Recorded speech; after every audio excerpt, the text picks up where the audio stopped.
Hi everyone, welcome back to my channel. My name is Priya and in today's video I'm going to alter a tea box. I'm going to show how I do it with very professional results. So basically this is my tea box. This is made of MDF, and before I start with anything, the first step is to remove all the hinges. You can of course start working without removing the hinges, but I feel that when you remove the hinges you get a very clean surface to work with and the results are more professional. You get a very clean and nice finish. So you can see that using a screwdriver I'm removing all the hinges. I'm also removing the glass sheet from the top plate cover because I feel that it will pose a hindrance on my working surface. I want my working surface to be very clean, and having this glass cover will not allow me to work freely.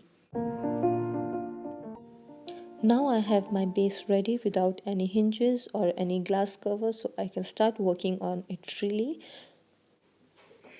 To start coloring the base, I'm using this Granny Bees chalk paint in vanilla cream color, and I'm also taking a big brush to cover the surface and a small brush to go into the corners. Using my big brush, I'm covering the whole surface in the color. I'm using the color quite generously and I'm not really worried about the brush strokes at this point.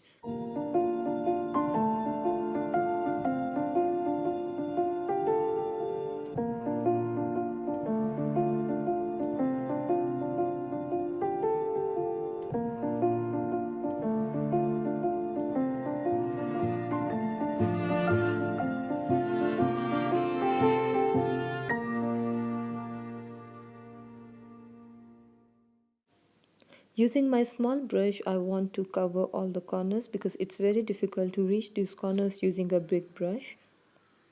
So after the first layer of the color, the base looks something like this. I also colored the lid of the box, which I did off camera. Once the first layer of the color dried nicely, I decided to do a second coat. I'm doing it the same way, covering the whole surface including the lid.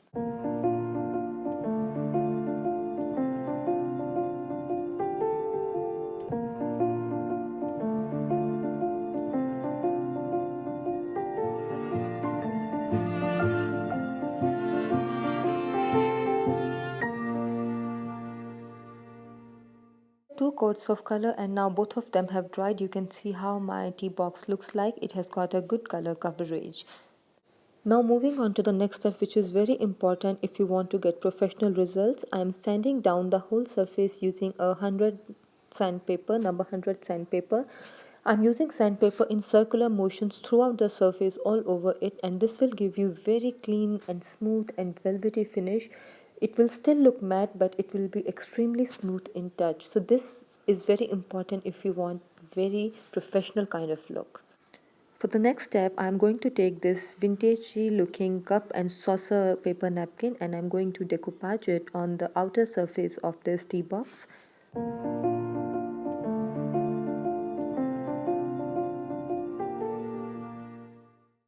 To work with more ease, I am cutting this tissue paper or paper napkin into four strips so that these strips are easy to stick onto the tea box. I'm not really worried about cutting this tissue paper very accurately.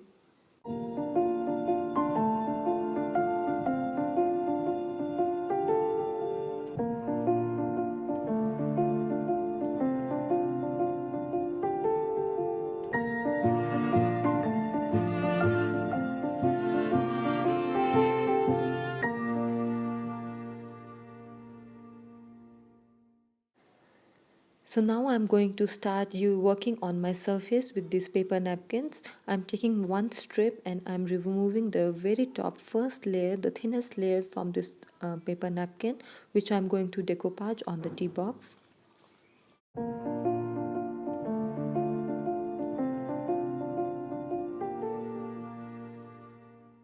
Now I'm taking my decoupage glue or Mod Podge, which is actually this glue is in matte. It is not gloss. This is just a container I am reusing. So now using a big brush, I'm going to apply this Mod Podge very generously on the surface. I have realized that when we have chalk paint as our base, we need more amount of glue, more amount of Mod Podge, because I assume that the chalk paint is very porous and it kind of absorbs the glue. Unlike if we are using acrylic paint, we do not need as much glue.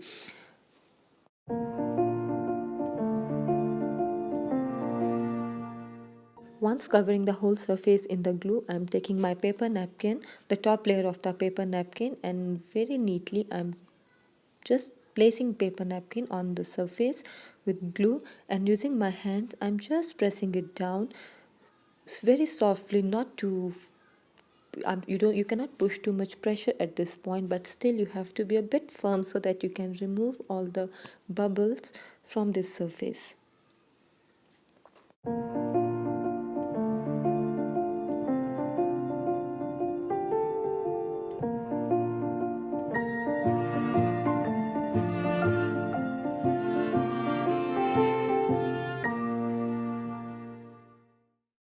At this stage, I am applying another layer of Mod Podge using my flat brush on this surface.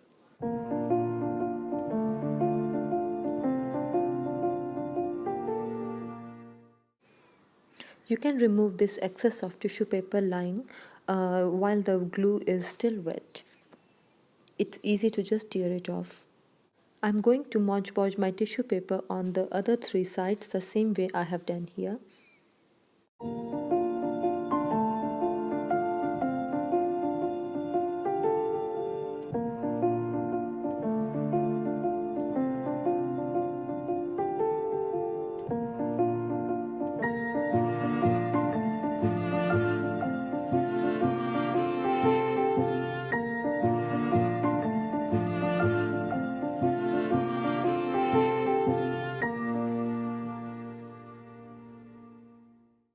So at this stage, I have covered all four sides of the tea box with my tissue paper, and I allowed it to dry completely. Once it has dried completely, it's important, it must be completely dried. I'm taking sandpaper again and I'm cleaning it, or I'm removing all the excess of tissue paper that was outside the surface. So it will just give me a very clean finish.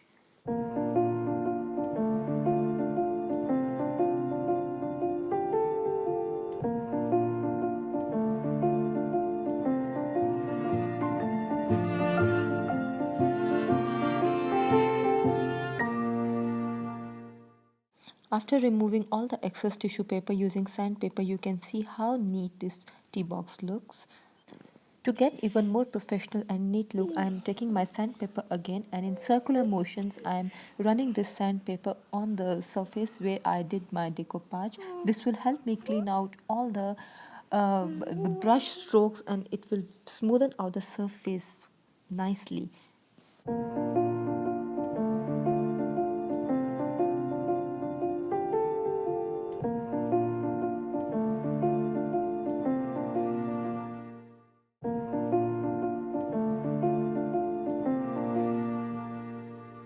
So after sanding down the whole surface where I did my tissue paper decoupage, I'm just cleaning out the dust using a rag cloth, and you can see that at this stage my surface has got a very nice professional look. It looks like as if it has been polished, and it is really hard to tell if this tissue paper has been decoupaged. It really becomes part of the surface, and with what is I was aiming for. I was really hoping for this kind of look.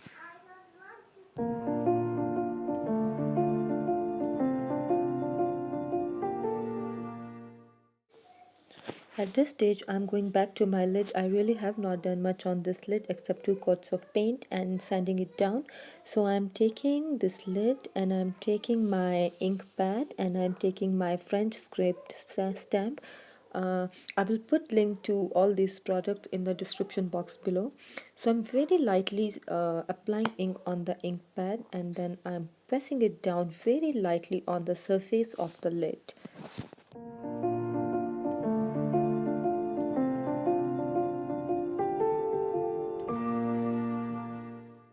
I decided to use the same stamp and ink pad for back of my tea box just to give it some extra character. I'm not giving a very strong impression using my stamp pad. I'm just pressing it very lightly to give it a very subtle kind of look.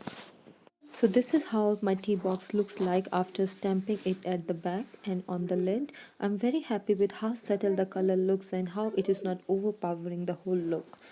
So I'm not going to work further on this tea box. I want to give it a very shabby chic minimalistic kind of look, and I think I will stop now.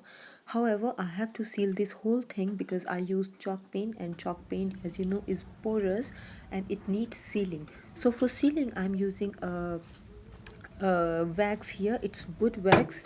You can buy it very easily in any hardware store. You can either go use that or you can even use varnish. I prefer using wax when I use chalk paint because that gives very professional look. So for that I'm taking my wax and I'm taking a cloth rag and I'm taking generous amount of wax on my cloth, and I am going to rub this wax on the surface of the tea box, all over it, even where we have tissue paper or on the other surfaces, on the back, inside, on the lid, everywhere I'm going to put a generous amount of wax, and then I'm going to rub it using the same cloth.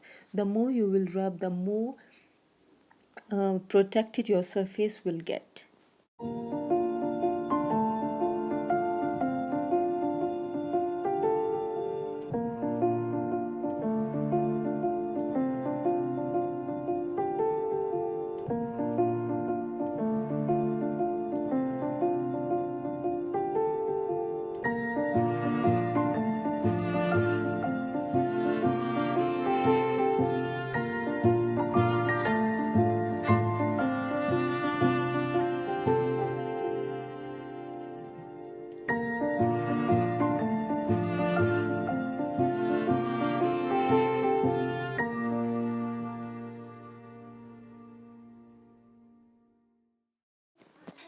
This is a bit of a tiring job to rub the surface of this tea box with the wax.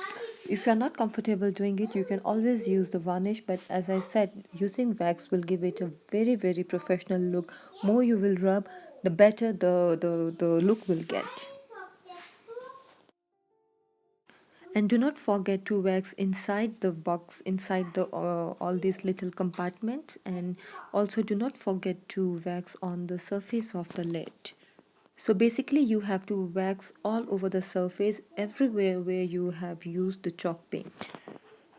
Advantage of wax over varnish is, first of all, of course, it gives a very professional look. The more you will rub, the better the look will get. And at the same time, wax doesn't need a lot of time to dry. It's basically dry immediately after rubbing it. On the other hand, varnish, it needs a lot of time to dry completely. The wax, however, gives a little smell, but varnish also gives that smell of organic solvents. But that smell will go away in 2 or 3 days. You have to keep it in an open area. Also, you have to work in an open area, otherwise you might get a headache because of all the organic solvents that are in the wax. So try not working in closed rooms, try to work in open ventilated areas.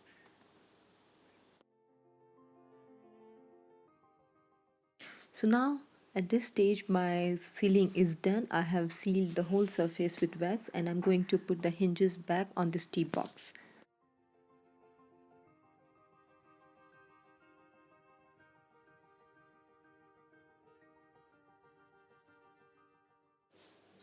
I'm also going to put back the glass sheet that was on the top lid.